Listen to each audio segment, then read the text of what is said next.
سيئات أعمالنا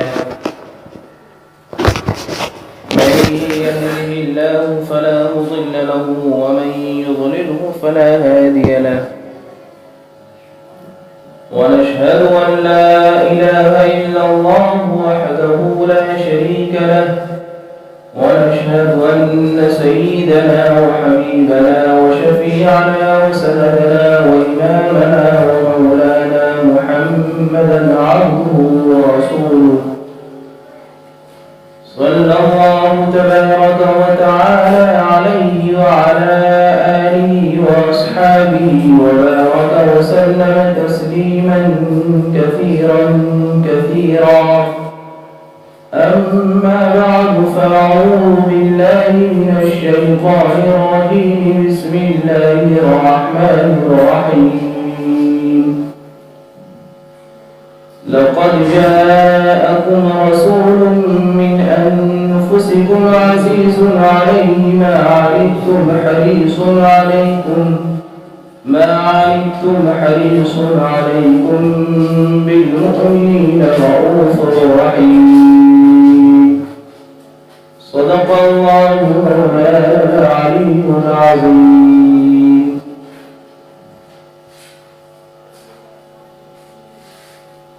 نگاہ عشق و مستی میں وہی اول وہی آخر، نگاہ عشق و مستی میں وہی اول وہی آخر، وہی یاسین وہی طہا وہی مزمل وہی مدثر.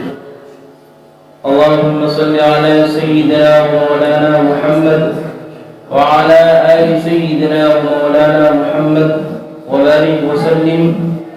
يا رب صل وسلم دائما أبدا على حبيبك خير الخلق كلهم.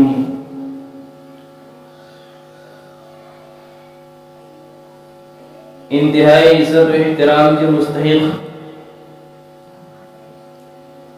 میری ماں بہنوں اور بیٹیوں،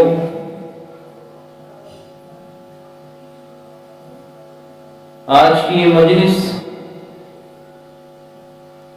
سرور کونین علیہ السلام کے تذکرے کے لیے، آپ صلی اللہ علیہ وسلم کے ذکر کے لیے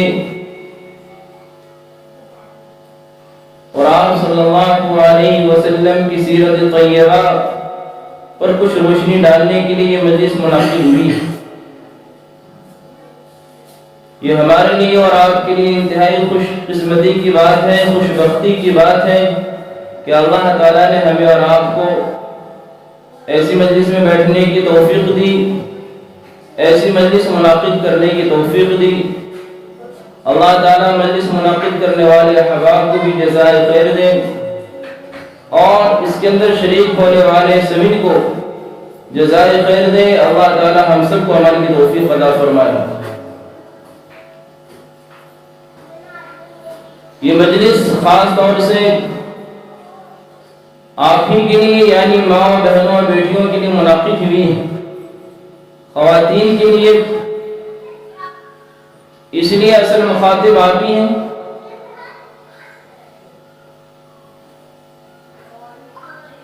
ہم سب اللہ رب العالمین کی بے انتہا ممنون مشکور ہیں کہ اللہ تبارک و تعالی نے ہمیں اور آپ کو ایمان کی دولت سے مالا مال فرمایا. ایمان کی نعمت سب سے بڑی نعمت ہے، سب سے عظیم دولت ہے. اللہ کے کتنا بڑا فضل و کرم ہے کہ اللہ تبارک و تعالی نے بغیر کسی مشقت و محنت کے ہمیں ایمان کی دولت عطا فرمائی، ایک مومن کے گھر میں پیدا کیا، خاندانی ایمان والے ہیں. ہم اور آپ نے جس ماحول میں آنکھیں کھولی، جس گھر میں ہماری پیدائش ہوئی، وہ گھر ایک مسلم گھرانہ، ہمارے ماں باپ مسلمان، ہمارے گھر میں اسلام کا تذکرہ، ایمان کا تذکرہ، اللہ کے رسول صلی اللہ علیہ وسلم کی سیرت کا تذکرہ اور قرآن و حدیث کا تذکرہ. ایسے ماحول میں ہم نے اور آپ نے آنکھیں کھولی ہے. اس بنا پر ہمیں خدا کا شکر ادا کرنا چاہیے. کائنات کی سب سے بڑی دولت ہے، سب سے عظیم دولت ہے، اور کامیابی و کامرانی ترقی ایمان پر ہی منحصر ہے. ترقی کا جو پیمانہ ہے وہ ایمان ہے. ہم کامیاب ہونا چاہتے ہیں، ہمیں کامیابی یہی ملے گی جب ہم کامل اور مکمل ایمان والے ہوں گے۔ جب ہمارے اندر ایمان کا جذبہ ہوا، جب ہم ایمان کی اہمیت کو سمجھیں گے کہ ایمان کیا چیز ہے، ایمان کی اہمیت کا ہم اندازہ میری ماں اور بہنوں مرنے کے بعد ہمیں اس کا اندازہ لگے گا کہ ایمان کتنی بڑی دولت ہے۔ دنیا کے اندر دنیاوی زندگی میں پڑھ کر کے لاشعوری کے اندر انسان ایمان سے ہاتھ دھو بیٹھتا اور اسے پتہ ہی نہیں کہ ایمان کیا چیز ہے۔ اس لیے ہمیں اور آپ کو ایمان کی قدر کرنی چاہیے۔ ایمان کی قدر کیسے ہمارے دلوں میں آئے گی؟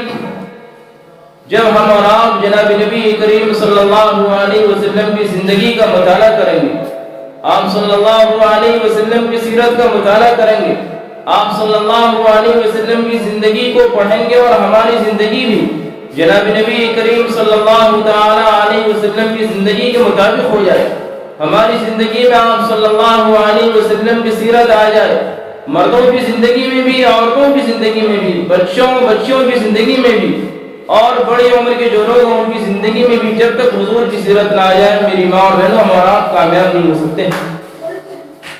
کامیابی اسی راستے میں آپ صلی اللہ تعالی علیہ وسلم کی لائی ہوئی شریعت میں یہ کامیابی ہے۔ یہ میرا اور آپ کا اور جتنے بھی ایمان والے ہیں، چاہے وہ مرد ہو یا عورت ہو، سب کا یہ عقیدہ ہے کہ جناب نبی کریم صلی اللہ علیہ وسلم آخری نبی ہیں، آپ صلی اللہ علیہ وسلم آخری رسول ہیں، آپ کی لائی ہوئی شریعت آخری شریعت ہے، آپ کا لایا ہوا مذہب آخری مذہب ہے۔ اب قیامت تک آپ صلی اللہ علیہ وسلم کی شریعت چلے گی، قیامت تک آپ کا لایا ہوا مذہب ہی ہمارے لیے مشعل راہ ہوگا۔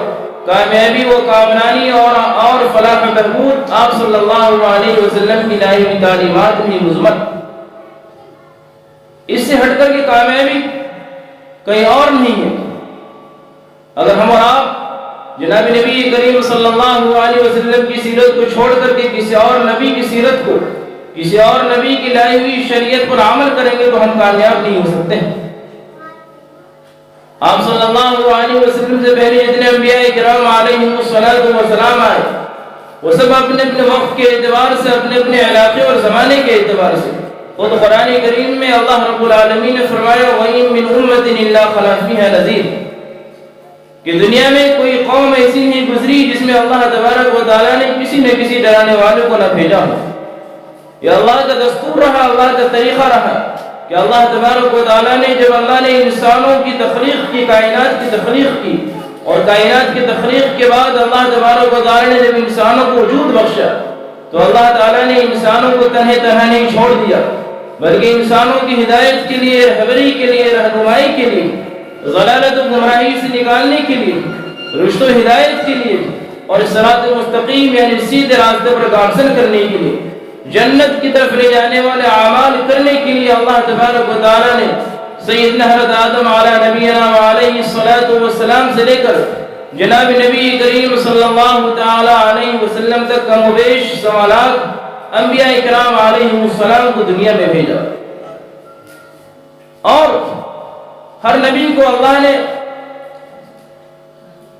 اپنے وقت کے اعتبار سے، زمانے کے اعتبار سے، بعض مرتبہ ایسا بھی ہوا کہ ایک ایک وقت میں کئی کے نبی بھی ہیں اور ان کی شریعت ان کے علاقے تک، ان کے زمانے تک محدود رہی، لیکن قربان جائیے جناب نبی کریم صلی اللہ تعالی علیہ وسلم کی ذات اقدس پر کہ آپ صلی اللہ علیہ وسلم کی لائی ہوئی شریعت، آپ صلی اللہ علیہ وسلم کی لائی ہوئی تعلیمات صرف آپ تک ہی محدود نہیں، صرف عرب کے لیے محدود نہیں، مکہ اور مدینہ والوں کے لیے نہیں، بلکہ قیامت تک کے لیے سارے انسانوں کے لیے آپ صلی اللہ علیہ وسلم کی لائی ہوئی شریعت قابل عمل ہے۔ آپ کی شریعت پر عمل کر کے ہم کامیاب ہو سکتے ہیں، اس کے علاوہ کسی اور شریعت پر عمل کرنا چاہے اور یہ امید رکھے ہم کامیاب ہو جائیں، ہم کامیاب نہیں ہو سکتے۔ آخر زمانے میں جب حضرت عیسیٰ علیہ نبینا علیہ السلام آئیں گے، اور حالانکہ حضرت عیسیٰ علیہ السلام حضور سے پہلے دنیا میں تشریف لائے تھے، ان کی خود کی شریعت تھی، ان پر خود آسمانی کتاب اتری تھی انجیل، لیکن جب آخر زمانے میں عیسیٰ علیہ السلام دنیا میں تشریف لائیں گے اور دجال کو قتل کریں گے اس وقت عیسیٰ علیہ السلام کی جو شریعت ہوگی وہ شریعت محمدی ہوگی. عیسیٰ علیہ السلام خود نبی ہوں گے لیکن اللہ کے رسول صلی اللہ علیہ وسلم کی شریعت پر چلیں گے. اللہ کے رسول صلی اللہ علیہ وسلم کے دین پر چلیں گے. خود نبی ہیں. اس لیے معلوم ہونا چاہیے کہ جناب نبی کریم صلی اللہ علیہ وسلم سب نبیوں کے سردار، سب نبیوں سے افضل اعلیٰ، آپ صلی اللہ علیہ وسلم کی لائی ہوئی شریعت سب شریعت سے افضل اعلیٰ، رفع اور بلند ہے. اسی طرح آپ کی امت بھی سارے نبیوں کی امت سے افضل اعلیٰ، رفع اور بلند ہے. یہ مجلس جناب نبی کریم صلی اللہ علیہ وسلم کی تذکرے کے لیے سجی ہے. اس مجلس کا عنوان آپ سب کو معلوم ہے کہ یہ مجلس اس عنوان سے منعقد ہوئی. اس مجلس میں ہمیں آپ صلی اللہ علیہ وسلم کی سیرت کا مختصراً تذکرہ کرنا ہے. میری ماں اور بہنوں، جناب نبی کریم صلی اللہ علیہ وسلم کی سیرت، آپ صلی اللہ علیہ وسلم کی زندگی کو بیان کرنا کسی انسان کے بس میں نہیں ہے کہ کوئی انسان آپ صلی اللہ علیہ وسلم کی پوری سیرت کو بیان کر لے. بیان کرنے والوں نے خوب بیان کیا، لکھنے والوں نے خوب لکھا، کئی کی جلدوں میں کتابیں لکھ ڈالی، لیکن کما حق ہو حضور کی سیرت کا حق ادا نہیں ہو پایا. جو حق تھا وہ حق ہم سے ادا نہیں ہو پایا. اس لیے اس مختصر سے وقت میں آپ صلی اللہ علیہ وسلم کی زندگی کے کن کن پہلوؤں پر بات کی جائے. سمجھ سے باہر ہے کہ آپ صلی اللہ علیہ وسلم کی پیدائش کے بعد کی زندگی کو بیان کیا جائے، نبوت سے پہلے کی زندگی کو بیان کیا جائے، نبوت کے بعد یا ہجرت کے بعد یا فتح مکہ کے بعد مکی زندگی، مدنی زندگی کسے بیان کیا جائے. آپ کے اخلاق و عادات، آپ کی کردار و کیریکٹر، آپ کی شمائل و خصائل کسے بیان کیا جائے.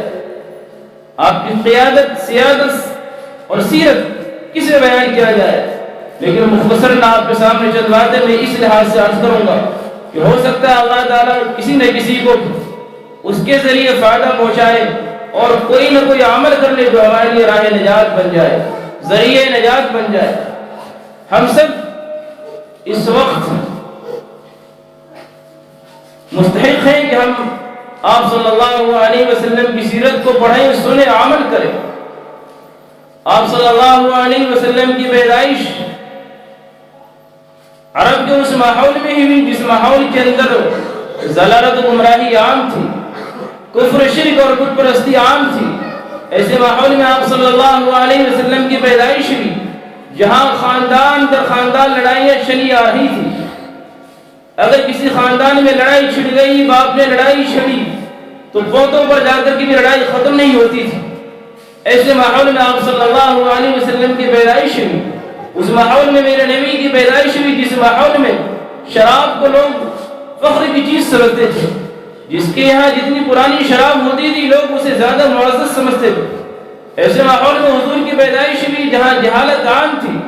ایسے ماحول میں میرے نبی کی پیدائش ہوئی جس ماحول میں باپ کے انتقال کے بعد بیویاں بچوں میں وراثت میں تقسیم ہو جاتی تھی.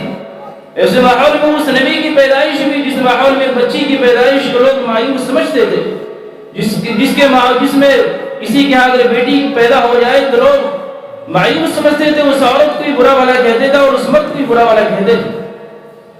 قربان جائیے جناب نبی کریم صلی اللہ علیہ وسلم کے ذات اقدس پر کہ آپ صلی اللہ علیہ وسلم دنیا میں تشریف لائے اور آپ نے تشریف لانے کے بعد دنیا والوں کو بتایا.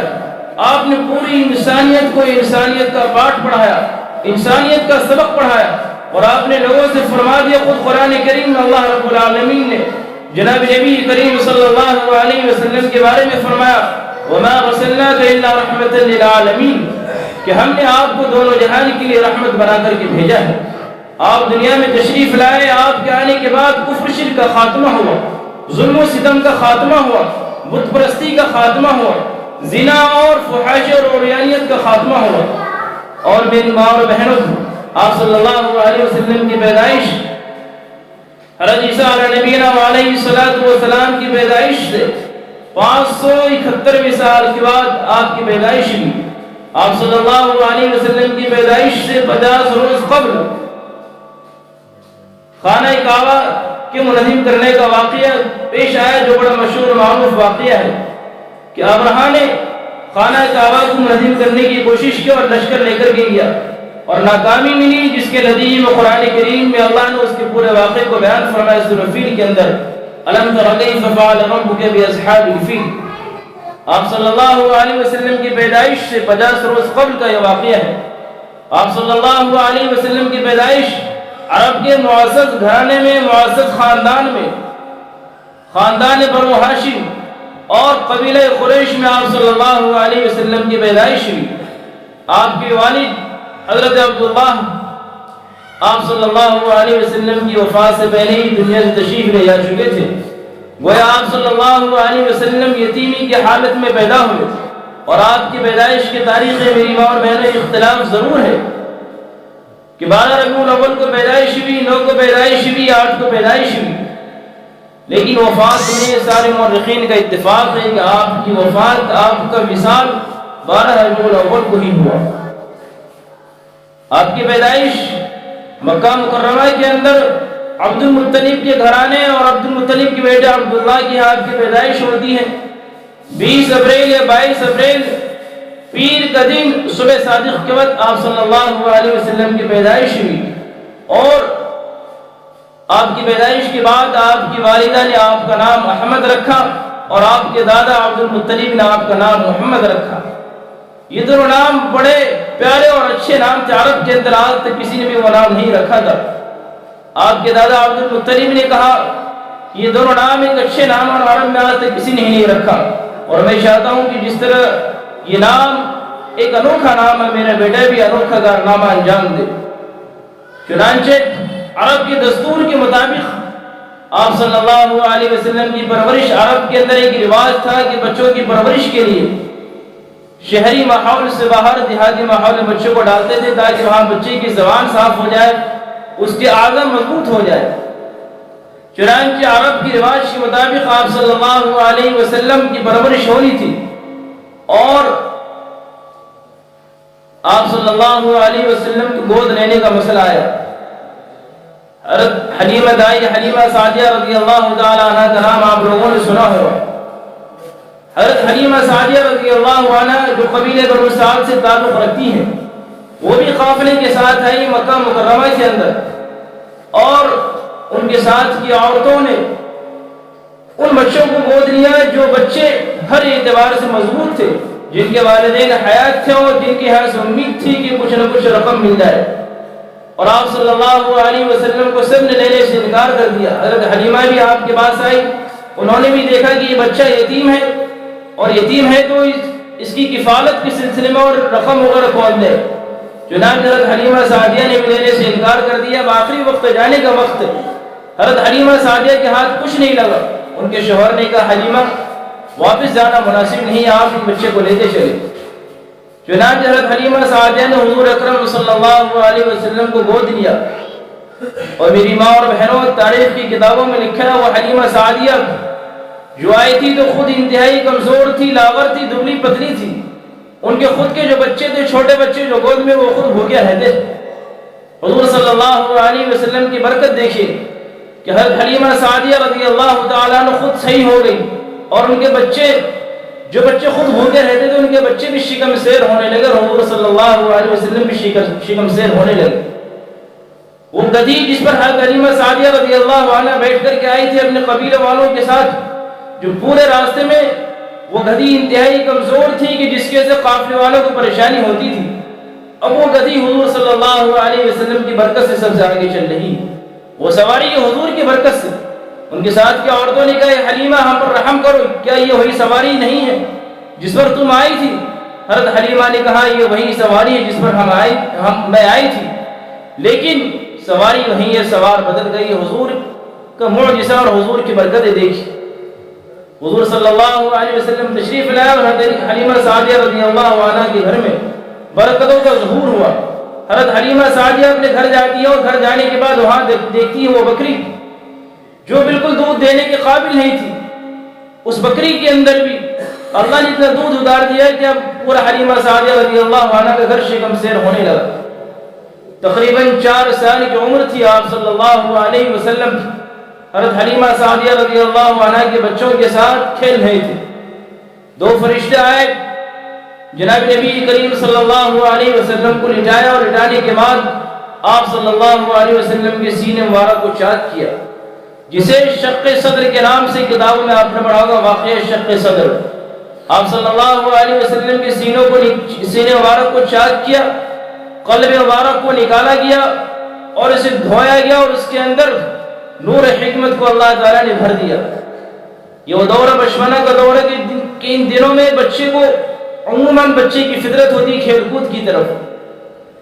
چنانچہ اس واقعے کو دیکھنے کے بعد حضرت حلیمہ سعدیہ رضی اللہ عنہ کے بچوں نے حضرت حلیمہ سے کہا کہ اماں جان آج بھائی کے ساتھ یہ ہوا۔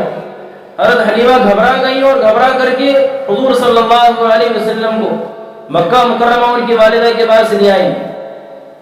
حضور کی والدہ حضرت آمنہ نے آنے کی وجہ پوچھی، کیا وجہ تم لے گئی تھی اتنی جلدی کس بات کی ہے؟ حضرت حلیمہ نے کوئی جواب نہیں دیا۔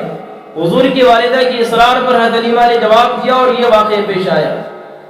حضور کی والدہ نے کہا یہ ہمارا بچہ ہے، ایک انوکھا بچہ اور بڑا برکتوں والا بچہ ہے، اور تم نے آج دیکھا جب سے یہ بچہ پیدا ہوا میں مستقل اس کی برکت دیکھ رہا ہوں۔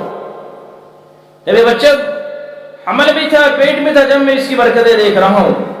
چنانچہ حضور صلی اللہ تعالی علیہ وسلم کی عمر ابھی 6 سال کی ہوئی، اور 6 سال کی عمر میں آپ صلی اللہ علیہ وسلم پر ایک اور بہت بڑا غم، ماں کا سایہ بھی اٹھ گیا۔ باپ کی وفات آپ کی پیدائش سے پہلے ہو گئی۔ 6 سال کی عمر میں والد ماجہ حضرت آمنہ رضی اللہ عنہ کی وفات ہوئی۔ اب والدہ کی وفات کے بعد حضور صلی اللہ علیہ وسلم کی پرورش آپ کے دادا عبد المطلب نے کی۔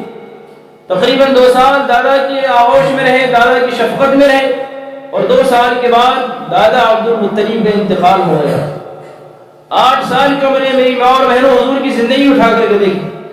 مستقل یہ خدا کی طرف سے آزمائش اور خدا کی طرف سے اللہ تعالیٰ کے لیے نبی کریم صلی اللہ علیہ وسلم کے لیے اسباب بنائے جا رہے ہیں۔ دادا کی وفات کے بعد حضور صلی اللہ علیہ وسلم کی پرورش و کفالت کی ذمہ داری آپ کی شجاع ابو طالب نے اپنے ذمہ لی۔ حضرت علی رضی اللہ تعالیٰ عنہ کے والد ابو طالب حضور صلی اللہ علیہ وسلم ان کی نگرانی میں رہنے لگے، ان کی تربیت میں رہنے لگے۔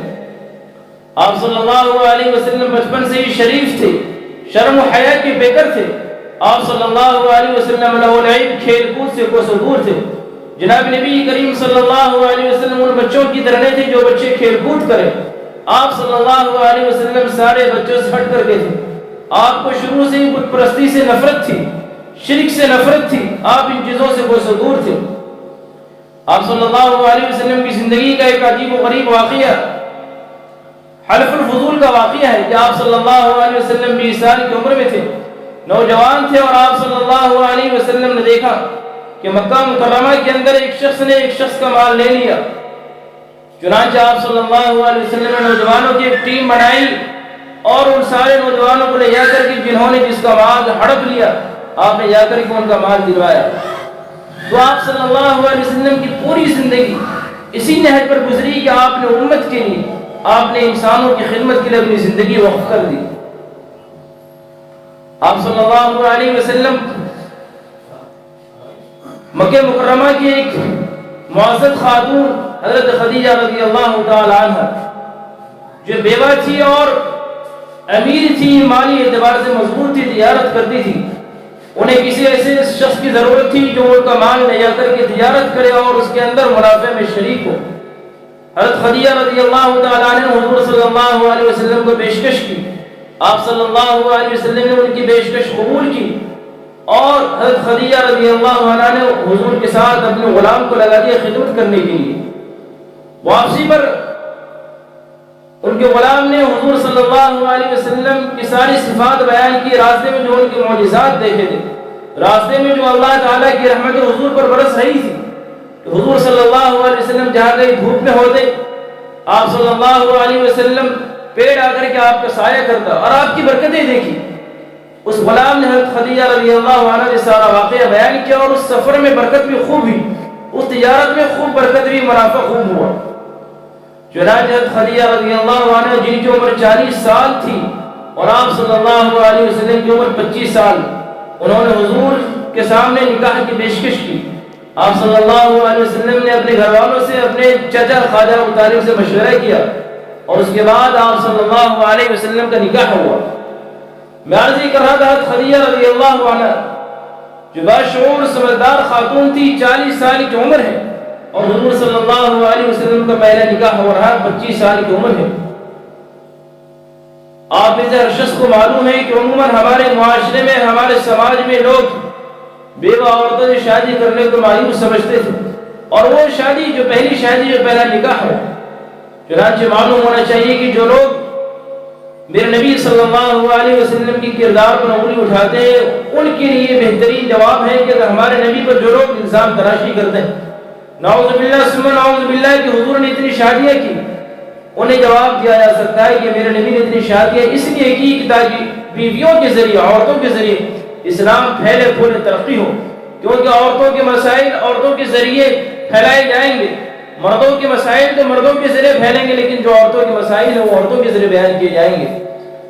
اور نعوذ باللہ ثم نعوذ باللہ حضور اگر ایسے ہوتے تو حضور پہلی شادی کسی بیوہ سے نہ کرتے، اور وہ بھی جو 40 سال کی بیوہ ہو۔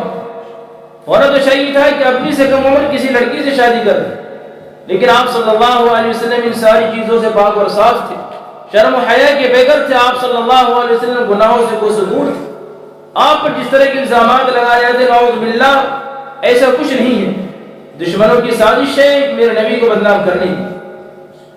چنانچہ آپ صلی اللہ علیہ وسلم کی عمر مبارک 25 سال ہے، حضرت خدیجہ رضی اللہ عنہ سے آپ کی اولاد ہوئی، 4 بیٹیاں ہیں اور 2 بیٹے ہیں، باقی کسی اور بیوی سے کوئی اولاد نہیں، ایک حضور کی باندھی ان سے ایک بیٹا ہوا، لیکن لڑکے جتنے بھی تھے سب کے سب بچپن میں ہی ان کی وفات ہو گئی، اور لڑکیاں حیات نہیں، سب کی شادی ہوئی۔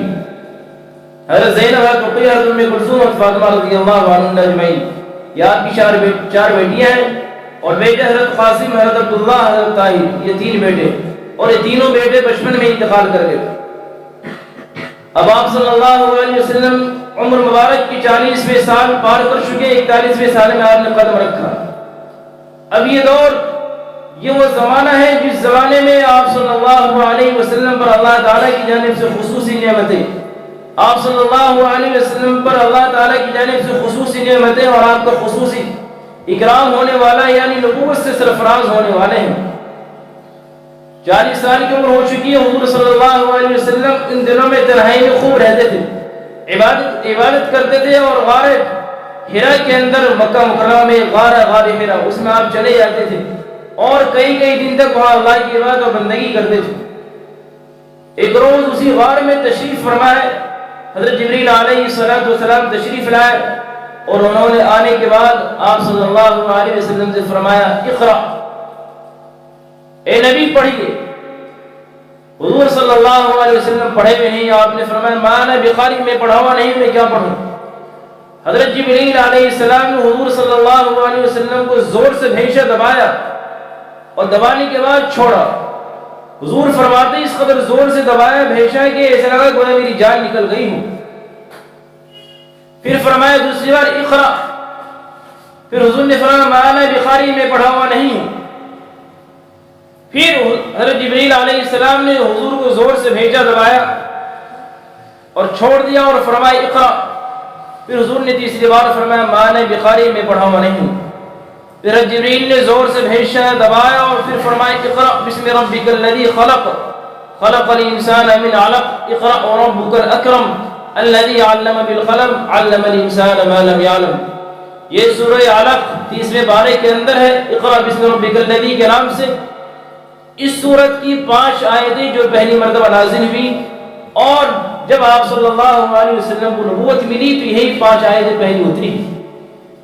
اب ذرا غور کریں اس آیت کے اندر کہ اللہ تعالیٰ نے قرآن کریم کے اندر جو پہلی آیت نازل کی اس میں حکم دیا پڑھنے کا، پڑھیے اے نبی پڑھیے، اقرأ بسم ربک الذی خلق، پڑھیے اپنے رب کے نام سے جو کائنات کا خالق ہے، خلق الانسان من علق، جس نے انسان کو پیدا کیا خون کے لوتھڑے سے، اقرأ ربک الاکرم، پڑھیے اپنے رب کے نام سے جو بڑا مکرم ہے، باعزت، الذی علم بالقلم، جس نے سکھایا قلم کے ذریعے، علم الانسان ما لم يعلم، انسان کو ان ساری باتوں کی تعلیم دی جن باتوں سے انسان ناواقف، ناآشنا اور نابلد تھا۔ معلوم ہوا کہ اسلام کی پہلی تعلیم اور اسلام کا جو پہلا پیغام ہے وہ پہلا پیغام یہ ہے کہ ہم تعلیم سے جڑ جائیں، ہمارا رشتہ تعلیم سے جڑ جائے، ہم علم کی دولت سے مالا مال و علم سے ہم بھاگے نہیں۔ یہ ہمارے مذہب کا پہلا پیغام، ہمارے نبی کا پہلا پیغام۔ افسوس کی بات ہے کہ وہ قوم جس کے نبی کو سب سے پہلے حکم تعلیم کا ہوا، جو قوم تعلیم کے میدان پیشی۔ آج اگر آپ سروے کرا لیں اور دیکھ لیں رپورٹ اٹھا کر کے، تو آج سب سے جاہل قوم کوئی قوم ہے تو مسلمان قوم ہے۔ دنیا کی ساری قومیں ترقی یافتہ ہو چکی ہیں، دنیا کی ساری قومیں اپنے اعتبار سے، اپنے مسلک کے اعتبار سے، اپنے مذہب کے اعتبار سے اپنے دین کو بھی خوب پڑھتی ہے، لیکن مسلم قوم ہے جو دنیاوی تعلیم سے بھی دور ہے اور دینی تعلیم سے بھی دور ہے۔ کسی مسلمان کو بلا کر کے پوچھ رہے تمہارے نبی کا کیا نام ہے، اسے نبی کا نام نہیں معلوم، اسے یہ نہیں پتا کہ دن میں 5 وقت کی نمازیں ہوتی ہیں، اسے یہ نہیں پتا کہ ہم بالغ کب ہوتے ہیں اور ہمارے پر نماز کا فرض ہے۔ بے شمار ایسے لوگ ہیں۔ پچھلے دنوں کی بات ہے کہ پاکستان کے بہت بڑا عالم دین حضرت مولانا پیر ذوالفقار صاحب نقشبندی دامت برکاتہم العالیہ، انہوں نے ان کی کتاب میں ایک واقعہ لکھا ہے۔ واقعہ یہ لکھا ہے کہ ایک لڑکی جس کی عمر 21 سال ہے تقریباً، اس کی شادی ہوئی، اور شادی ہونے کے بعد اس نے حضرت پیر صاحب کو فون کیا، حضرت میری شادی ہو گئی اور مجھے غسل کرنے کا طریقہ بدلا دیجیے، میری شادی ہو گئی، مجھے غسل کرنے کا طریقہ بدلا دیجیے۔ حضرت نے فرمایا اللہ کی بندی، میری بیٹی اتنے سالوں سے کیا کر رہی؟ اس کے ذہن میں تصور یہ ہے کہ جب میری شادی ہوگی جبھی میں ناپاک ہوں گی، اس کے بعد ناپاکی کو کوئی خیال نہیں۔ میری ماں اور بہنوں ذرا غور کریں، بچی بالغ کب ہوتی ہے؟ جب سے اسے سارے مسائل معلوم ہونے چاہیے۔ اب اس کی جتنی نمازیں ہوئی ہیں، جو کچھ اس نے نیک کام کیا، غسل کرنے کا طریقہ نہیں معلوم، تو اس کی نمازیں کہاں ہوئی؟ اس نے قرآن کریم کی تلاوت کی، جو نیک کام کی وہ نیک کام کہاں قبول؟ اس لیے ضرورت اس بات کی ہے کہ ہم تعلیم سے جڑ جائیں، ہم اسلام کی جو بنیادی تعلیم ہے اس سے جڑ جائیں، اپنے بچوں کو بنیادی تعلیم سے واقف کرائیں، اپنے بچوں کو بتائیں کہ یہ ہمارا مذہب ہم سے کیا کہتا ہے، ہم سب سے پہلے مسلمان ہیں، بعد میں کچھ اور ہیں۔ اپنے بچوں کو بنیادی اسلامی تعلیم سے واقف کرائیں، اپنے عقائد کے بارے میں کہ ہمارا رب ایک اللہ ہے، اسی کی بندگی کریں گے، اللہ کے علاوہ ہمارا کوئی معبود نہیں، ہم اپنا ماتھا ٹیکیں تو اللہ کے سامنے ٹیکیں، وہی سب کچھ ہے، وہی ہمارا معبود ہے، وہی خلاق عالم ہے۔ اس نے اپنے بارے میں خود قرآن کریم میں فرما دیا وَإِلَٰهُكُمْ إِلَٰهٌ وَاحِدٌ، کہ تمہارا معبود اور ان کا معبود ایک اللہ ہے، لا الہ الا هو الرحمن الرحیم۔ ہر انسان یہ سمجھ لے کہ ہم اللہ کی بندگی کریں گے، اس کے علاوہ کسی اور انسان کی، کسی اور ذات کی یا کسی اور شے کی بندگی نہیں کریں گے۔ سب سے پہلے بنیادی عقیدہ ہمارا یہ ہونا چاہیے۔ اسی طرح ہمارے عقیدوں میں سے ایک عقیدہ یہ ہونا چاہیے کہ ہم اللہ کی ساری کتابوں پر ایمان لائے۔ ہاں، قرآن کریم ہمارے لیے نمونہ ہے، راہ ہدایت ہے، لیکن جتنی آسمانی کتابیں ہیں، توریت ہے، زبور ہے، انجیل ہے، وہ بھی اللہ کی کتابیں، اور ہم ان کا احترام کریں گے۔ ہم انہیں پڑھیں گے نہیں، لیکن احترام کریں گے۔ اگر کسی شخص نے، کسی غیر مذہب والے نے ہمارے قرآن کریم کے بارے میں غلط کہا، کسی عیسائی نے، کسی یہودی نے، تو ہم غصے میں آ کر کے، تیش میں آ کر کے ان کی کتابوں کو برا بھلا نہیں کہیں گے۔ اسی طرح کوئی یہودی یا کوئی عیسائی میرے نبی کی شان میں گستاخی کرتا ہے تو ہم بدلہ لینے کے لیے ان کی نبی کی شان میں گستاخی نہ کریں۔ ہمارے لیے سارے نبی برابر ہیں، سارے نبی ہمارے سروں کے تاج ہیں۔ موسیٰ علیہ السلام بھی، عیسیٰ علیہ السلام بھی، سارے نبی، ہم سارے نبی کی عزت کریں گے، احترام کریں گے۔ جتنے بھی نبی آئے دنیا کے اندر، سارے نبیوں کے احترام کرنا ہمارے اوپر ضروری ہے۔ سب نبیوں پر ایمان لانا ضروری ہے۔ جو ایمان کے بنیادی عقائد ہیں ان میں سے یہ ہے کہ ہم اللہ کو مانیں، اللہ ایک ہے، جناب نبی کریم صلی اللہ علیہ وسلم کی رسالت کا اقرار کرے، آپ صلی اللہ علیہ وسلم کو اللہ کا نبی مانے، اور اللہ کی جتنی آسمانی کتابیں ان ساری آسمانی کتابوں کو آسمانی کتابیں مانے۔ اسی طرح جتنے نبیاں ہیں ہم سارے نبی کو نبی مانے، رسول مانے۔ اسی طرح قیامت کے دن پر ایمان لانا ہمارا عقیدہ ہونا چاہیے، اور کوئی شخص قیامت کا منکر ہے تو وہ ایمان سے خارج ہے۔ اسی طرح اچھی بری تقدیر پر ایمان لانا بھی یہ ایمان کا عقیدہ، یہ عقیدہ میں سے ضروری ہے۔ اور کوئی شخص اچھی اور بری تقدیر پر ایمان نہیں لاتا، جو کچھ بھی اچھی چیزیں ہو رہی ہیں، بری چیزیں ہو رہی ہیں، وہ ساری چیزیں تقدیر میں ہیں، یہ ایمان لانا ضروری ہے۔ اور یہ عقائد میں سے اگر کوئی شخص انکار کرے تو ایمان سے خارج ہے۔ تو میری ماں اور بہنوں، میں عرض کر رہا تھا، قرآن کریم پہلی وحی نازل ہوئی، اور پہلی وحی میں مسلمانوں کو یہ حکم ملا کہ تعلیم سے جڑ جائے۔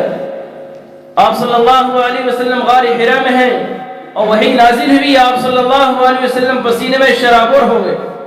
آنے کے بعد آپ صلی اللہ علیہ وسلم کی غم خار غم گسار رفیق حیات حضرت خدیجہ رضی اللہ تعالیٰ عنہ ہے، جنہوں نے آپ صلی اللہ علیہ وسلم نے اپنا سب کچھ قربان کر دیا، نشاور کر دیا۔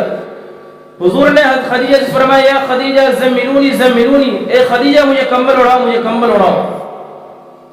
حضرت خدیجہ مزاج شناس تھی، آپ صلی اللہ علیہ وسلم کے ہر موقع پر کھڑی تھی، قدم قدم پر کھڑی تھی، کبھی حضور کو اکیلا نہیں چھوڑا۔ حضرت خدیجہ نے حضور کو تسلی دی اور خدیجہ نے فرمایا یا رسول اللہ، آپ کو اللہ ہرگز ضائع نہیں کرے گا، آپ تو دوسروں کے کام آنے والے ہیں، آپ تو مہمان نواز ہیں، آپ تو اچھے، آپ کی ساتھ خوبیاں بیان کی۔ معلوم ہوا میری ماں اور بہنوں کہ جب بھی حضرت خدیجہ رضی اللہ تعالیٰ عنہ کی زندگی سے ہمیں یہ سبق ملا، آپ کو یہ سبق ملا کہ جب بھی شوہر مصیبت زدہ ہو یا پریشان ہو تو ایسے موقع پر ماؤں بیویوں کو چاہیے کہ اپنے شوہر کو تسلی دے، اپنے شوہر کو تسلی دیا اور شوہر کو ان کے سامنے اچھے کلمات کے ان کی تعریف کرے تاکہ حوصلہ ملے۔ نہیں ہے کہ آپ وہاں بیچارے پریشان ہو اور وہاں پر آ کر آپ نے الٹی سیدھی باتیں کہہ دی اور غصہ دلا دیا یا کچھ اور کہہ دیا تو بظاہر بیچارے ان کے مسئلے حل ہونے کا اور بیچارے پریشان ہوں گے۔ حضرت خدیجہ رضی اللہ تعالیٰ عنہ آپ کے لیے آئیڈیل ہے، ایک نمونہ ہے پوری امت مسلمہ کی بیٹیوں کے لیے، پوری امت مسلمہ کی ماں اور بہنوں کے لیے حضرت خدیجہ رضی اللہ عنہ کی زندگی ایک نمونہ ہے۔ اگر آپ کامیاب ہونا چاہتی ہیں تو صحابیہ آپ صلی اللہ تعالیٰ علیہ وسلم کے ازواج مطہرات، آپ صلی اللہ علیہ وسلم کی بیٹیوں اور آپ صلی اللہ علیہ وسلم کی صحابیات جتنی ہیں ان سب کی زندگی کو اپنی زندگی میں داخل کر لیں، کامیابی اسی میں ہے۔ آپ کے لیے نمونہ، آپ کے لیے مشعل راہ صحابیات کی زندگی۔ حضرت خدیجہ رضی اللہ عنہ نے تسلی کے کلمات کے اور کلمات کہنے کے بعد اپنے ججزات بھائی ورقہ ابن نوفل جو اس وقت دین الہی کے سب سے بڑے عالم تھے اور دیندار تھے اور موحد تھے، ان کے پاس جا کر کے کہا ایسا ایسا واقعہ پیش آیا۔ ورقہ ابن نوفل نے کہا اے خدیجہ یہ آخری نبی ہیں اور ان کے ساتھ ایسا معاملہ پیش آئے گا، ان کے مکے والے جہاں یہ رہتے ہیں وہاں کے لوگ انہیں ستائیں گے اور انہیں اپنے ملک کو چھوڑنے پر مجبور کریں گے۔ چنانچہ آپ صلی اللہ علیہ وسلم نے جب اپنی نبوت کا اعلان کیا اور کتابوں میں واقع لکھا ہے کہ آپ صلی اللہ علیہ وسلم نے لوگوں سے کہا ہے لوگوں بتاؤ میں کیا ہوں تمہارے نزدیک، میرا کیا مقام ہے؟ وہی نبی جو نبوت سے پہلے مکے کے اندر سب سے بڑے سچے مانے جاتے تھے، جو امین مانے جاتے تھے، مکے والے انہیں صادق کہتے تھے، امین کہتے تھے۔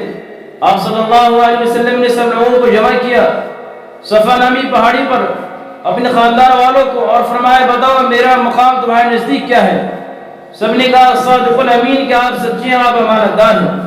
حضور نے فرمایا میں اللہ کا نبی ہوں اور تم لوگ مجھے اللہ کا نبی تسلیم کر لو، میرے ہاتھوں پر ایمان لے آؤ۔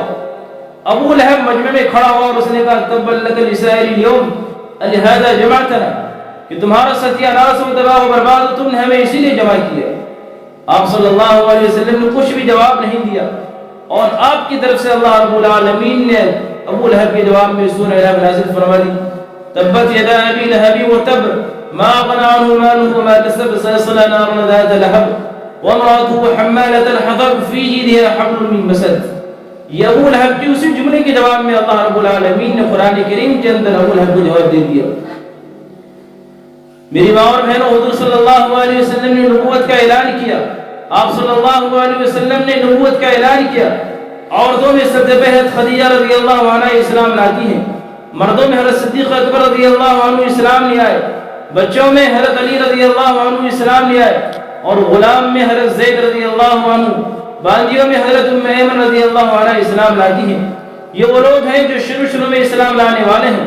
حضرت خدیجہ رضی اللہ عنہ اسلام میں داخل ہوئے اور انہوں نے اپنا سب کچھ، سارا مال، ساری دولت اسلام کے لیے لٹا دیا، اسلام کے لیے خرچ کر دیا، یہ ان کی قربانی ہے۔ آپ صلی اللہ علیہ وسلم نے اعلان کیا، دشمنوں نے آپ کو ستایا، آپ کو ستایا، آپ کے ساتھ گالم گلوچ کی، آپ کو زیادتی کی، طائف کے بازار میں آپ کے پیچھے نوجوان اوباش کو لگا دیا اور انہوں نے آپ پر پتھر برسائے۔ پیارے نبی صلی اللہ علیہ وسلم ظلم زیادتی کی انتہا ہو گئی، آپ کے جوتے مبارک خون سے تر ہو گئے۔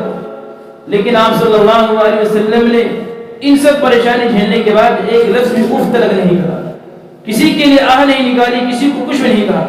آپ صلی اللہ علیہ وسلم حد درجے رحیم و کریم تھے، معاف کرنے والے تھے۔ آپ کی پوری زندگی اٹھا کر کے دیکھ لیں، آپ کی پوری سیرت اٹھا کر کے دیکھ لیں، آپ نے کبھی کسی کو برا والا نہیں کہا، آپ نے کبھی کسی کو سدائے نہیں۔ میری ماں بہنوں، میں نے آپ سے کہا تھا حضور کی سیرت اور حضور کی زندگی کے واقعات، خوب واقعات، ان گنت اور انمٹ واقعات بیان کرنا مشکل ہے۔ الغرض، حضور صلی اللہ علیہ وسلم نے مکے سے مدینے کی ہجرت کی، اور مدینے میں جا کر کے اسلام کو ترقی ملی، مدینے میں جا کر کے اسلام خوب پھیلا پھولا اور وہاں مسلمانوں کو ترقی ہوئی۔ آپ صلی اللہ علیہ وسلم نبوت ملنے کے بعد 13 سال مکے میں رہے اور 10 سال مدینے میں۔ نبوت کے بعد کی زندگی 23 سال ہے زندگی۔ ان 23 سالوں میں قرآن کریم مکمل نازل ہوا اور مکہ فتح ہوا۔ مکہ فتح ہونے کے بعد بھی آپ صلی اللہ علیہ وسلم نے کسی سے کوئی بدلہ نہیں لیا، حالانکہ بعض صحابہ کی طرف سے اعلان ہوا الیوم یوم الملحمہ، کہ آج بدلے کا دن ہے، آج مار کاٹ کا دن ہے، لیکن حضور نے فرمایا نہیں، الیوم یوم المرحمہ، آج رحم کا دن، آج بدلے کا دن۔ قربان جائیے میرے نبی کی ذات اقدس پر کہ آپ صلی اللہ علیہ وسلم کتنے بڑے رحیم و کریم تھے، آپ کتنے بڑے مشفق تھے کہ آپ نے جانی دشمنوں کو بھی معاف کر دیا، اور آپ نے یہاں تک اعلان کر دیا کہ آج کے دن جو خانہ کعبہ کے اندر آ جائے اسے بھی معافی کا اعلان، اور خانہ کعبہ تک پڑ گیا تو آپ نے ایک اعلان فرمایا کہ آج کے دن جو شخص اپنے گھر کا دروازہ بند کر دے اسے بھی معافی کا اعلان۔ دنیا کی تاریخ میں اٹھا کر کے دیکھیں کہ جو قوم جیتی ہے وہ قوم ہارنے والی قوم کا برا حال کر دیتی، کو برا حال کر دیتی ہے، لیکن میرے نبی صلی اللہ علیہ وسلم نے کوئی بدلہ نہیں لیا، آپ کو ستایا، آپ پر ظلم زیادتی کی، آپ کے چچا حضرت حمزہ رضی اللہ تعالیٰ عنہ کو بے دردی سے شہید کیا گیا، لیکن آپ نے کسی کو اف نہیں کہا۔ 3 سال آپ شعبہ ابی طالب کے اندر محصور رہے، قید رہے، لیکن آپ نے پھر بھی اف نہیں کہا۔ زیادتی آپ پر ہوئی لیکن آپ برداشت کرتے رہے، ظلم و ستم سہتے رہے۔ کیوں؟ اس لیے کہ اللہ تعالیٰ نے آپ کو دونوں جہان کے لیے رحیم و کریم بنا کر کے بھیجا، آپ سب کے لیے، پوری انسانیت کے لیے نبی برحق بن کر کے تشریف لائے تھے۔ آپ نے دنیا والوں کو پیغام دیا کہ کوئی کتنا ہی سزا لے لیکن ظلم زیادتی کا بدلہ نہ لے، آپ پیار سے، محبت سے رفع دفع کریں، خندہ پیشانی سے مسکرا کر کے معاف کریں۔ یہ آپ کی زندگی کا انمٹ اور انمول واقعات ہیں۔ میری ماں اور بہنوں، حضور کی سیرت کی چند باتیں آپ کے سامنے آ گئی، اور حضور کی سیرت سے ہی ہمیں یہ پیغام ملتا ہے جو مجھے آپ کے سامنے بھی باتیں کرنی۔ تقریباً وقت قریب ہے، 4 بجے کا وقت تھا۔ حضور صلی اللہ علیہ وسلم کی سیرت اور صحابہ کرام رضوان اللہ علیہ اجمعین کی زندگی، حضور صلی اللہ علیہ وسلم کی بیٹیوں کی زندگی، صحابیات کی زندگی، اور ازواج مطہرات حضور صلی اللہ علیہ وسلم کی بیویوں کو کہتے ہیں۔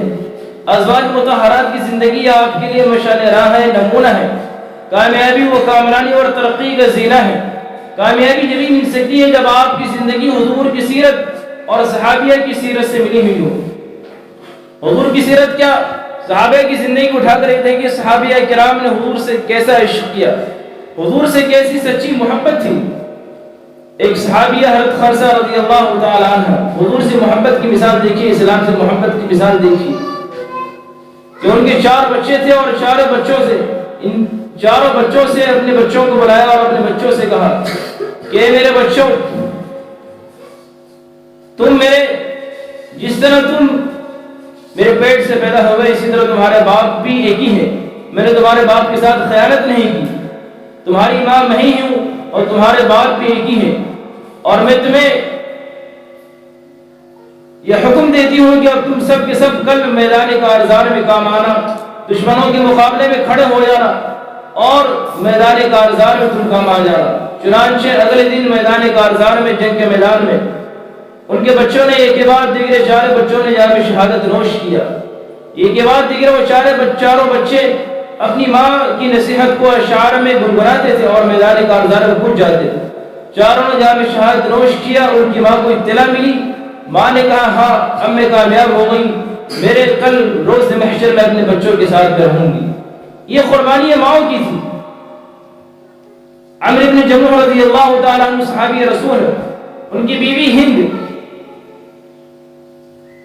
انہیں اطلاع ملی کہ ان کے شوہر شہید ہو گئے، بیٹے شہید ہو گئے، بھائی شہید ہو گئے، بے قرار ہے، بے چین ہے، شوہر کی شہادت کی اطلاع ملی، کوئی فکر نہیں، کوئی پرواہ نہیں، باپ کی شہادت کی اطلاع ملی، کوئی غم نہیں، بیٹے کی شہادت کی اطلاع ملی، کوئی غم نہیں، انتظار میں کہ میرے محبوب کہاں ہے، حضور صلی اللہ علیہ وسلم کہاں، حضور کو دیکھنے کے لیے ترس رہی ہے بے شک۔ اس لیے میری ماں اور بہنوں، اسلام ہمارا جب ہی مکمل ہوگا جب ہماری زندگی میں پوری سیرت ہوگی، ہماری زندگی سیرت کے مطابق ہوگی۔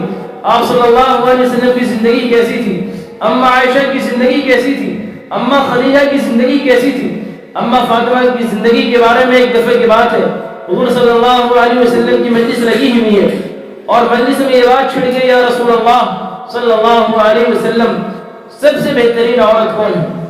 یا رسول اللہ صلی اللہ علیہ وسلم، سب سے بہترین عورت کون ہے؟ صحابہ کرام خاموش، کسی کے پاس کوئی جواب نہیں۔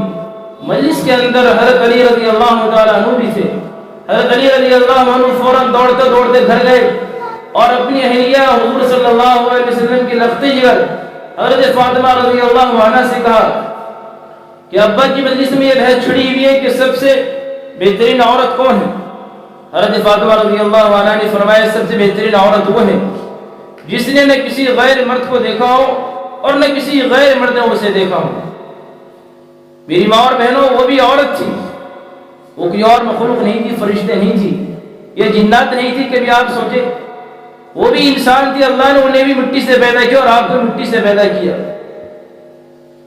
حضرت علی رضی اللہ تعالیٰ عنہ دوڑے دوڑے حضور کی مجلس میں واپس تشریف لائے۔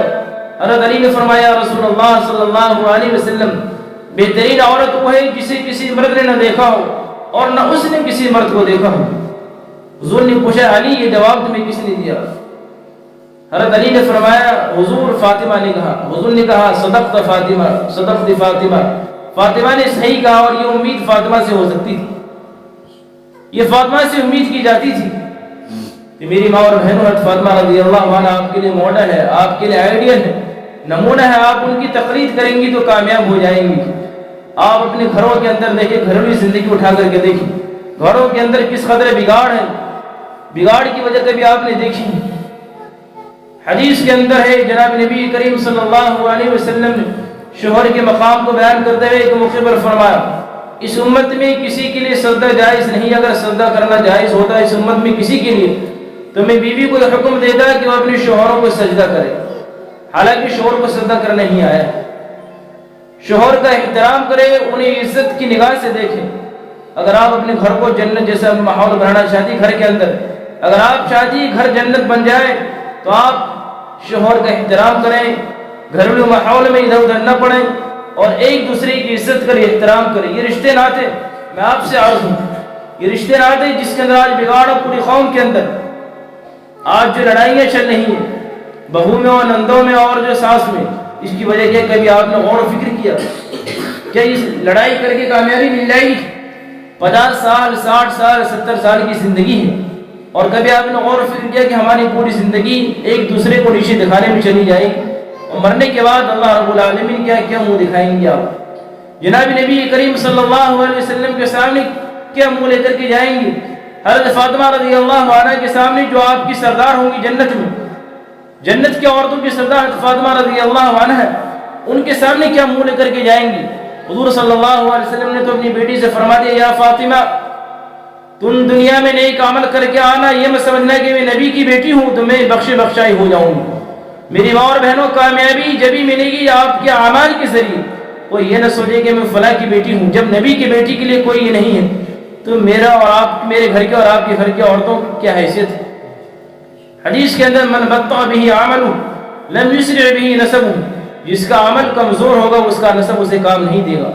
کل قیامت کے دن عمل کی بنیاد پر فیصلے کیے جائیں گے، اعمال آپ کے اچھے ہوں گے تو اللہ رب العالمین کی جانب سے جو انعامات کے وعدے ہیں وہ انشاءاللہ ضرور ملیں گے۔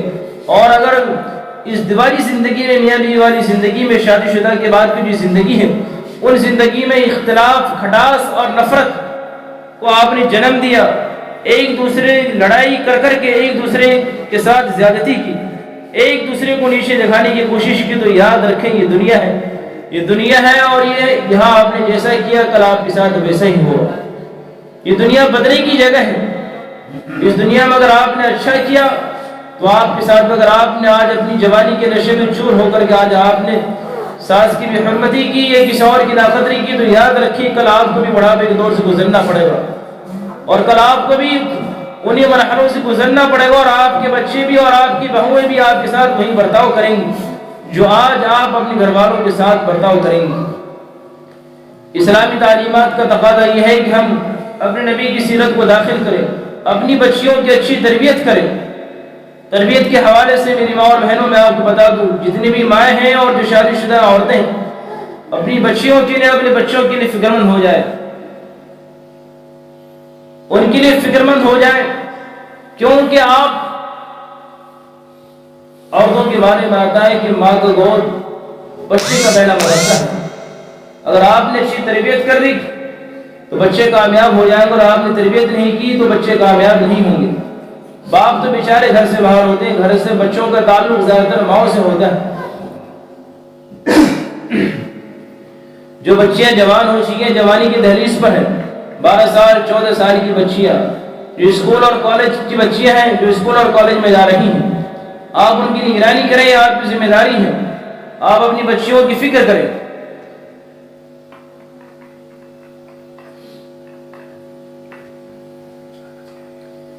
کہیں ایسے ماحول میں نہ جائیں، بالخصوص اسکول کالج کے ماحول پر نظر رکھیں. آج کی جو حالات ہے بہت افسوسناک حالات ہے. ذمہ دار مرد بھی ہیں اور عورتیں بھی ہیں. ہر آدمی اپنے ذمہ دار سے بھاگا ہوا، اور کل قیامت کے دن ایسے لوگوں کے بارے میں آپ صلی اللہ علیہ وسلم نے خود فرمایا کہ ہر ذمہ دار سے کل قیامت میں سوال کیا جائے گا. ہر ذمہ دار سے، شوہر سے بیوی کے بارے میں سوال کیا جائے گا، بیوی سے بچوں کے بارے میں سوال کیا جائے گا. جو جس کے انڈر میں ہے، ماتحتوں کے بارے میں ذمہ داروں سے سوال کیا جائے گا. ماں سے سوال کیا جائے گا بچوں کی پرورش کیسی کی، بچوں کی تربیت کیسی کی. میں یہ نہ سمجھے کہ ہم اپنے آپ کو دنیا کے دوسرے کاموں میں لگ جائیں، موبائل میں، اور بچوں کی پرواہ نہ، بچے کیا کر رہے ہیں. نہیں، ایسا نہیں. آپ بچوں کی ساری حرکت پر نقل اور اس پر غور و فکر کریں کہ بچے ہمارے کہاں جا رہے ہیں، کس کے بعد جا رہے ہیں، کس سے مل رہے ہیں. آپ ملک کے حالات کو دیکھیں. اس وقت جو حالات ہیں، حالات بد سے بدتر ہیں. یہ وقت نہیں کہ آپ کے سامنے میں زیادہ بات کروں. آپ خود سمجھدار. اللہ نے ہم میں سے ہر شخص کو عقل و شعور دیا. اس عقل کی روشنی میں دیکھیں کہاں کیا غلط ہو رہا ہے.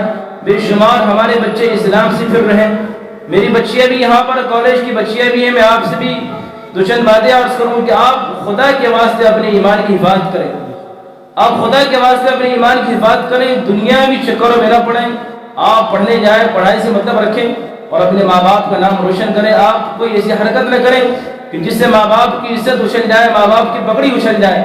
آپ اپنے وقتی فائدے کے لیے، اور میں آپ کو بتا دوں، میں اپنی مسلم بچیوں سے میں صاف صاف کہہ دوں کہ جتنے بھی لوگ غلط کاموں میں ملوث ہیں ایک دوسرے کے ساتھ، وہ سارے کے سارے انسان آپ کو استعمال کرنا جانتے ہیں، اور استعمال کرنے کے بعد آپ کی زندگی سے کھلواڑ کرنا چاہتے ہیں. اس لیے خدا کے واسطے وقتی فائدے کے لیے، وقتی لذت کے لیے، چند منٹ کے فائدے کے لیے اپنی زندگی کو برباد نہ کریں. اپنے خاندان کے نام کو برباد نہ کریں. ماں باپ کی عزت اور پگڑی کو نہ اچھالیں. آپ کو اللہ تبارک و تعالیٰ نے اسلام کی دولت سے مالا مال فرمایا. جناب نبی کریم صلی اللہ علیہ وسلم کی امت پیدا فرمایا. آپ کی کامیابی اسی میں ہے کہ آپ مکمل طور پر اسلام کے عمل پر عمل کرتے رہیں، اور شیطان کے ہر فتنوں سے، شیطان کے ہر نغموں سے بچ کر کے رہیں، شیطانی چال سے بچ کر کے رہیں. اس وقت جو حالات ہیں مکمل طور پر، منظم طور پر ایک پلاننگ کے تحت، پوری ایک پلاننگ ہے کہ مسلم بچیوں کو نشانہ بنایا جائے، خاص کر کے کالج کی بچیوں کو، اور انہیں نشانہ بنایا جا رہا ہے. دوسرے لوگ، شیطان انہیں اچھلنے کی کوشش کر رہے ہیں، اور وہ لوگ لگے ہوئے. پچھلے 3 سال کی رپورٹ ہے کہ تقریباً 8 لاکھ مسلم بچی اسلام سے پھر چکی ہیں. یہ ذمہ دار کون ہے؟ آپ ہی ذمہ دار ہیں. اسی طرح بھی تقریباً 1 کروڑ کی رپورٹ آئی ہے کہ 1 کروڑ ہمارے نوجوان، اس میں سبھی ہیں، لڑکے اور لڑکیاں سبھی ہیں، 1 کروڑ لوگ ارتداد کے دہانے پر ہیں، اسلام سے پھر چکے ہیں. ذمہ دار کون ہے؟ آپ ہی ذمہ دار. مرد بھی اور عورتیں بھی ذمہ دار. ہر ماں باپ ذمہ دار، ہر بھائی ذمہ دار، ہر بہن ذمہ دار ہے. بڑی بہن کی ذمہ داری بنتی ہے اپنی چھوٹی بہنوں کی حفاظت کرے. بڑے بھائی کی ذمہ داری بنتی ہے اپنے بھائیوں کا خیال رکھے. ماں کی ذمہ داری بنتی ہے کہ اپنے سارے بچوں کی دیکھ بھال کرے، نہ کہ ماں اپنی زندگی میں لگ جائے. باپ کی ذمہ داری بنتی ہے، جہاں باپ کی ذمہ داری ہے بچوں کی پرورش کرے، کفالت کرے، ان کے کھان پان رہنے سہنے کا انتظام کرے، وہاں بچوں کی ساری نقل و حرکت پر غور کرے، یہ باپ کی ذمہ داری بنتی ہے۔ اس لیے آپ سبھی سے گزارش ہے، درخواست ہے کہ اپنے آپ کو درست رکھیں، اپنے ماحول کو ٹھیک کریں، اپنے گھروں میں ماحول کو ٹھیک کریں، خدا کے واسطے گھر کے اندر سے گھریلو جھگڑوں کو ختم کرے، اپنا معاشرہ نیک صالح معاشرہ بنائے اور رشتہ داروں کی قدر کرے۔ رشتہ ناطے کی بڑی اہمیت ہے۔ حدیث کے اندر آتا ہے کہ جس شخص نے رشتہ ناطے کو توڑا، کل قیامت کے دن صلہ رحمی اللہ کے عرش کے پکڑ کر کے رحم اللہ سے کرے گا، اے اللہ جس نے مجھے دنیا میں توڑا تو اسے توڑ، اے اللہ جس نے مجھے دنیا میں توڑا تو اسے توڑ دے، اور جس نے مجھے دنیا میں جوڑا تو اسے جوڑ دے۔ خواتین آپ کی نندیں بھی ہیں، ساسیں بھی ہیں، اور جو ہے شوہر، آپ کوشش کریں کہ جس طرح آپ کے ادھر کے رشتہ دار مائکے والا ایسے سسرال والے بھی ہیں، اور شوہر حضرات سے بھی درخواست ہے کہ آپ کے لیے سارے کے سارے لوگ برابر ہیں، آپ سب کو لے کر کے چلیں، کامیابی اسی میں، بھلائی اسی میں ہے، آپ کی روزی میں برکت اسی میں ہوگی۔ حدیث کے اندر یہ بھی ہے کہ جو شخص یہ چاہتا ہو کہ اس کی روزی میں برکت ہو اور اس کی عمر میں اضافہ ہو، جو شخص یہ چاہتا ہو اس کی روزی میں برکت ہو، عمر میں اضافہ ہو، تو وہ صلہ رحمی کرے، رشتہ ناطے کی قدر کرے، رشتہ ناطے کو نہ توڑے۔ اور ایک جملہ بڑا مشہور ہے، میں اپنی بیٹیوں سے اور نوجوان عورتوں سے کہوں، یہ ایک بڑا مشہور جملہ ہے کہ بیوقوف ہے وہ عورت جو اپنے شوہر کو غلام بنائے، بیوقوف ہے وہ عورت جو اپنے شوہر کو غلام بنائے اور خود غلام کی بیوی بنے، اور عقل مند ہے وہ عورت جو اپنے شوہر کو بادشاہ بنائے اور خود بادشاہ کی ملکہ بنے۔ دعا کرے اللہ تعالی ہم سب کو عمل کرنے کی توفیق دے، جناب نبی کریم صلی اللہ علیہ وسلم کی سیرت پر چلنے کی توفیق دے، اور آپ صلی اللہ علیہ وسلم کو صحابیات کی زندگی کے مطابق عمل کرنے کی توفیق دے۔ ایک اور گزارش آپ سے کہ مسجد کے اندر، مسجد شان مصطفیٰ کے اندر مکتب چل رہا ہے، وہاں بچوں کی تعلیم ہو رہی ہے، قرآن کریم کی تعلیم دی جا رہی ہے، حدیث بھی اور عقائد بھی اور اسلامی تاریخ سے متعلق باتیں بھی آئیں گی، انہوں نے بتایا جائے گا کہ ہمارے نبی کون ہے، یہ ساری باتیں اسلامی تعلیمات۔ تو اس سلسلے میں آپ سے گزارش ہے کہ اپنے بچوں کو مکتب میں ضرور بھیجیں۔ زہر بعد مکتب 2 بجے سے شروع ہے، 2 بجے سے 4 بجے تک آپ اپنے بچوں کو مکتب میں بھیجیں، اپنے بچوں کو اسلامی ماحول دینے کی کوشش کریں، اور انشاءاللہ آئندہ بھی پروگراموں کا ارادہ ہے، جیسے بھی کوئی ترتیب بنے گی تو آپ کو اطلاع کر دی جائے گی۔ آپ سبھی سے گزارش ہے ان پروگرام میں ضرور شریک ہوں اور ان وعظ و نصیحت سے عمل کرنے کی کوشش کریں۔ اللہ تعالیٰ ہم سب عمل کی توفیق عطا فرمائے۔